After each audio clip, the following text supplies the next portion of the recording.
एजाज साहब ने बहुत ही बड़ी तवज्जो दिया है और स्ट्रेस अपने पूरा कोर्स लगाकर काम किया है, जिसके सच में हकदार है एजाज साहब। और हमारा सोने पे सुहागा हुआ, हमारे हसीब साहब इस डिपार्टमेंट में आए। हसीब साहब की अगर मैं बात करूं, हसीब साहब जब ट्रेनिंग स्कूल में थे जो वुसन में है, वहां इन्होंने इतनी मेहनत वहां की है, इतनी डेडिकेशन की है। ये जो आप नई पुलिस भर्ती देखे हैं, ये सारी हसीब साहब की मेहनत है। ये जो ट्रेनिंग की है, ये है।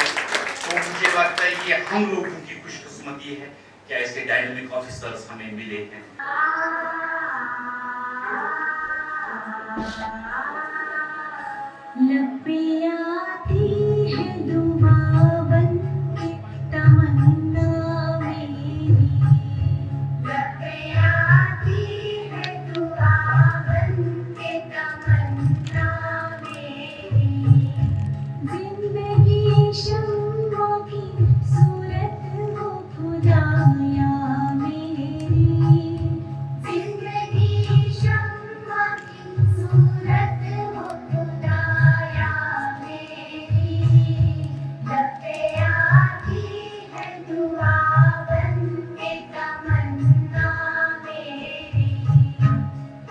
आज जब मैं यहाँ पे आया तो बहुत खुशी हुई कि इस स्कूल ने बहुत तरक्की की है और इंफ्रास्ट्रक्चर बहुत अच्छा डेवलप हुआ है।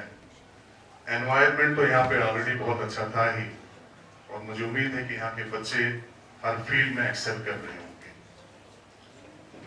आई have joined as DIG traffic on 7th of April। इससे पहले मैं एसएसपी ट्रैफिक 2011 to 2015 मिड तक रहा। At that time we had a different kind of challenge। उस टाइम पे इंफ्रास्ट्रक्चर डेवलपमेंट हो रहा था, फ्लाईओवर्स बन रहे थे। So the biggest challenge was कि ट्रैफिक को चलाना कैसे है, क्योंकि हमें उस वक्त कहा गया कि आपके जो मेन रोड्स हैं उनको बंद करना है और आपको लेन्स और बाई लेन्स के अंदर से ट्रैफिक चलाना है। So that was a big challenge for us। हमने मेहनत की and we got a lot of appreciation from the people at that time also। क्योंकि लोग अक्सर देखते थे कि हम सड़कों पे ही खड़े रहते थे, और उस टाइम पे बड़ी पॉपुलर गवर्नमेंट थी, elected government. Every minister, chief minister, even high court जजेस, दे वर मॉनिटरिंग कि ट्रैफिक का अमला काम कर रहा है या नहीं कर रहा।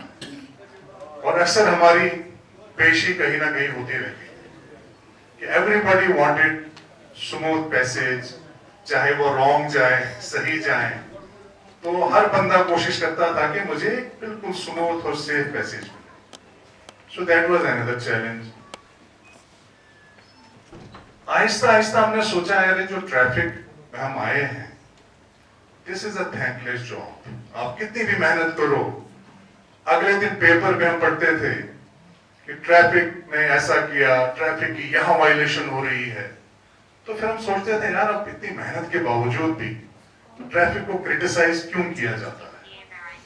लेकिन आज जब मैं एज ए डीआईजी ट्रैफिक आया हूं, खुशी का मुकाम यह है कि आजकल मैं पेपर्स में थोड़ा सा पॉजिटिव रिपोर्टिंग पढ़ रहा हूं। इसकी दाद मैं आज के ट्रैफिक के कप्तान जो हैं एजाज साहब को दूंगा। He has put in a lot of efforts, जिसकी वजह से आजकल जो सोशल मीडिया है या इलेक्ट्रॉनिक और प्रिंट मीडिया है, उसमें ट्रैफिक की एक पॉजिटिव इमेज सामने आ रही है। आप सब ने आज का जो टॉपिक यहाँ पे था स्कूल बसेस के बारे में, सबने डिटेल में डिस्कस किया। लेकिन मैं आपको बताना चाहूंगा कि गवर्नमेंट लेवल पे भी कुछ अच्छी पॉलिसीज बन रही हैं, क्योंकि हर एक की नजर ट्रैफिक के निजाम को बेहतर करने के लिए लगी हुई है। एक हाई लेवल कमेटी बनी है, मल्टी डिसिप्लिनरी कमेटी, जिसको हमारे चीफ सेक्रेटरी साहब हेड करते हैं। उसमें सभी हाई लेवल ऑफिसर्स उसके मेंबर्स हैं। उसमें बहुत सारी चीजें हैं जो इन फ्यूचर आप देखेंगे कि हमारे ट्रैफिक का निजाम बदलने में वो बड़ी कारगर साबित होंगी।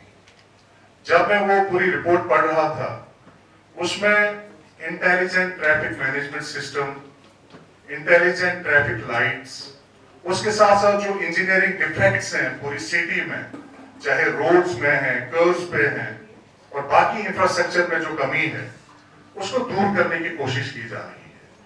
And I hope that in the coming days and coming years you will find that there will be a lot of improvement as far as the traffic management system in the city and the rural areas is concerned. ऐसे ही आपके जो positive feedbacks हैं हमारा social media पे भी आप share कर सकते हैं, हमारे ऑफिसर्स के साथ शेयर कर सकते हैं, मेरे साथ शेयर कर सकते हैं। सो एजाज साहब और मैं, he is captain of the team, I am like a manager. मैंने उनको बताना है कि कमी कहाँ है, कहाँ पे कोई इंफॉर्मेशन हमें आ रही है, उसको दुरुस्त करने की जरूरत है। एंड इंशाल्लाह you will find that in coming days there will be greater improvement, लेकिन आपकी कोऑपरेशन की भी बहुत जरूरत है। These are the few things which I wanted to share with you, and I assure you that in coming days you will find better traffic management and a better traffic system in Srinagar city. Thank you. आज से 10-15 साल पहले इतने ई-ऑटोज नहीं थे, ई-रिक्शाज नहीं थे, अब वो इंट्रोड्यूस हो चुके हैं। This is a new dynamic which has come. दूसरी बात, यहाँ पर जो हमारी सिटी है ये डिस्प्रपोर्शनेटली एक्सपैंड हो चुकी है। यहाँ पर बहुत सारे कॉलोनीज हैफेजर्ड मैनर में बन चुके हैं, इल प्लानिंग में बन चुके हैं, जो दलालों ने बनाए हैं। वो किसी प्लानर ने नहीं बनाए हैं। उन्होंने अपने गर्ज के लिए जहाँ पर हमारी पुल्स हुआ करती थी वहाँ पर रोड ले कर दिया, 12 फीट की सड़क छोड़ दी, 12 फीट की सड़क वो भी हैफेजर्ड मैनर में, सर्पेंटाइन मैनर में, यानी कि जैसे एक सांप चलता है उस तरह से उन कॉलोनीज में चलना पड़ता है, कभी दाएं कभी बाएं, कभी दाएं कभी बाएं। उस 12 फीट सड़क में भी आप, चूंकि गवर्नमेंट ने तब भी एक इनिशिएटिव ले लिया, उसमें जो है ड्रेनेज सिस्टम वो अंडरग्राउंड कर दिया। वरना पहले जो कॉलोनीज होते थे उनमें 1 फीट राइट 1 फीट लेफ्ट जाता था नालियों के अंदर, फिर बचता था 10 फीट, बाकी बचता है आपके पास 10 फीट का रास्ता। 12 में से 2 काट लो। वो आज भी सिचुएशन वही है, क्योंकि बिजली के पोल अभी भी वहीं लगे हैं जहाँ पर नाली हुआ करती। So you have 10 feet road available for the interior of the city and all the mess जो मैंने समझा है, सोचा है, इस पर एनालिसिस किया है, all the mess lies there.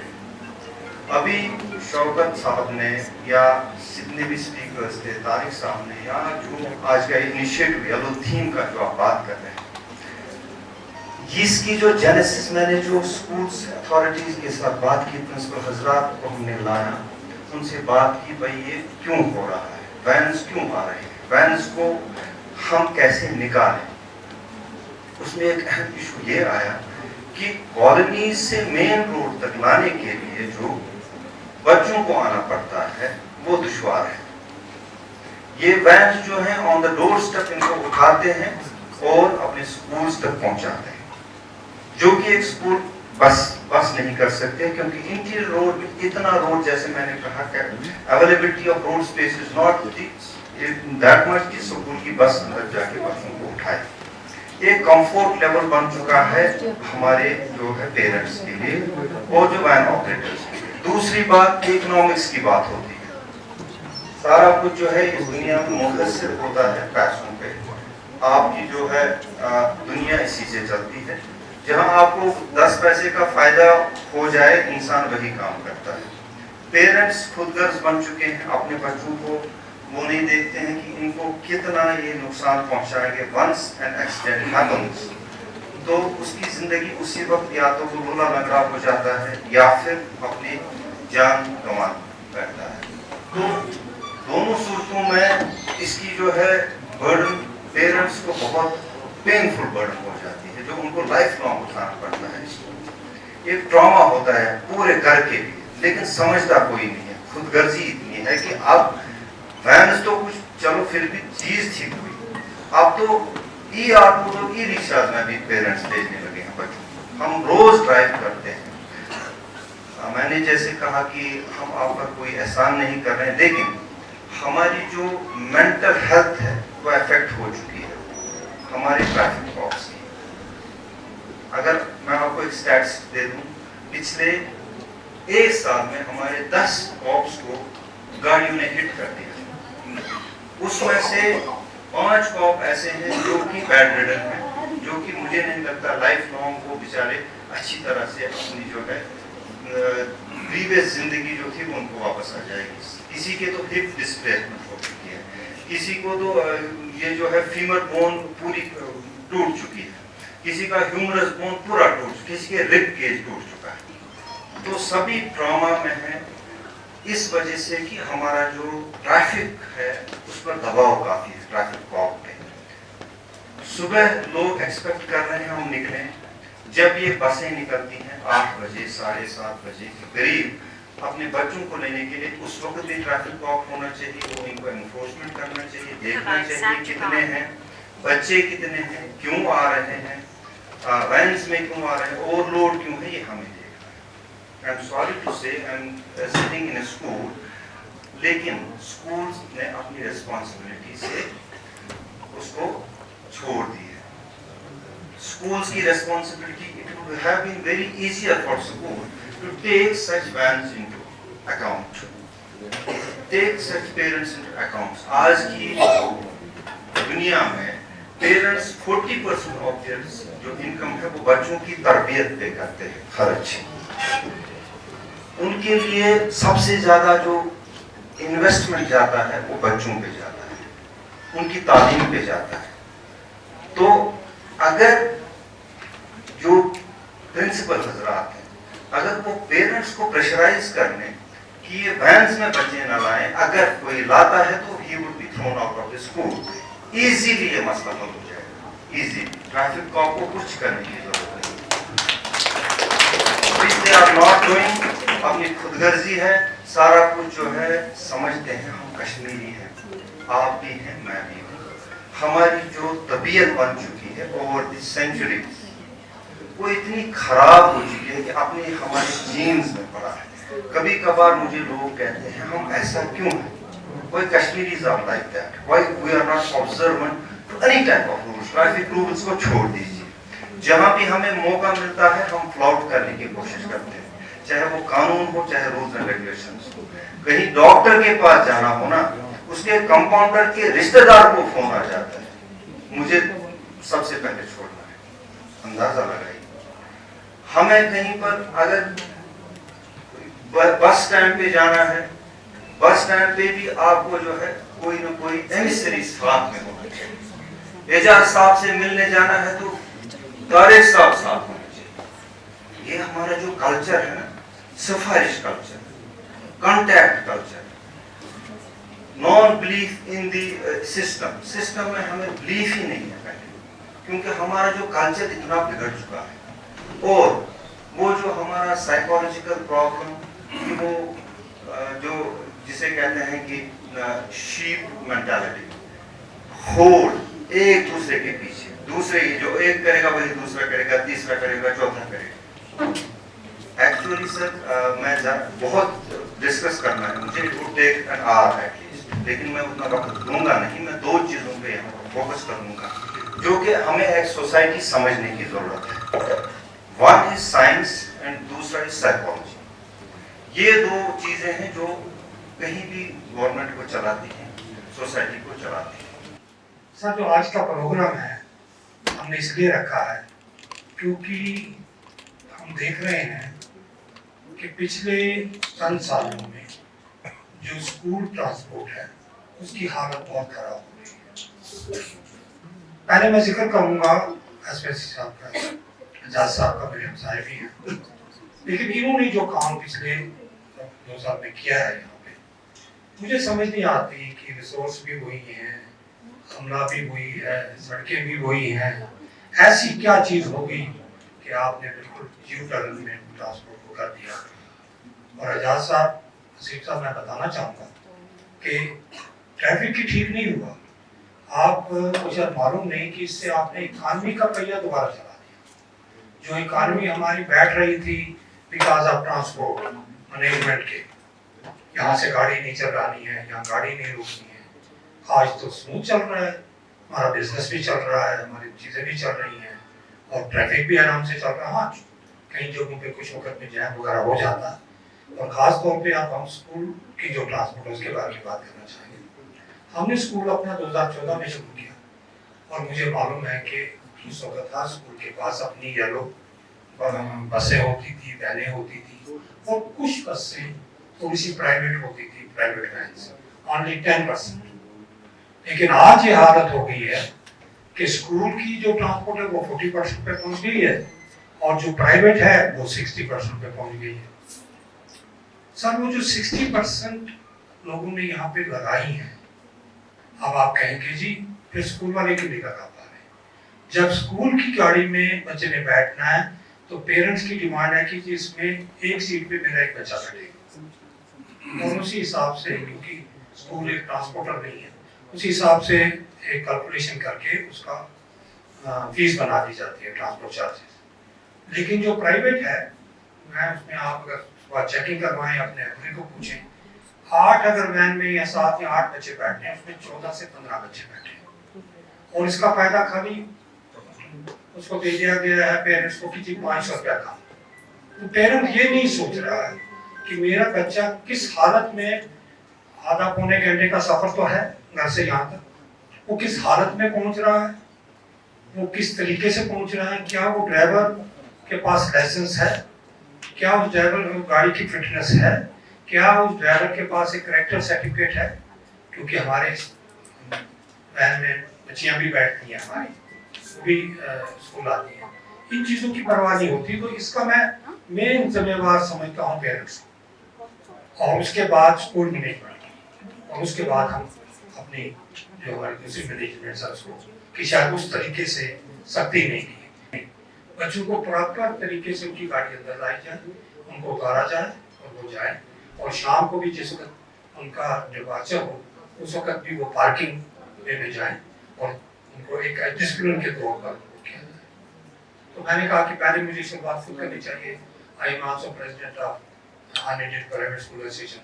मैंने कहा मैं अगर स्कूल वालों को कहूँगा कि आप ऐसी चीज़ें करें, आप गाड़ी को रजिस्टर करें, दूसरी चीज़ें करें, तो कहेंगे कि जी पहले आपने किया है, शुरुआत हमें अपने से करनी थी, हमने अपने से आज कर दी है। डाउनटाउन पे बड़ा फोकस है। आई स्टिल रिमेंबर जब एजाज साहब ने ज्वाइन किया, हम इनसे मिलने गए एज एन एनजीओ कि हम क्या क्या चीज़ें कर सकते हैं। तो आई स्टिल रिमेंबर सर की एक बात थी, और उन्होंने कहा था कि we need to shift our focus to downtown as well, because the more problem we see, the more congestion we see, it is there in downtown areas.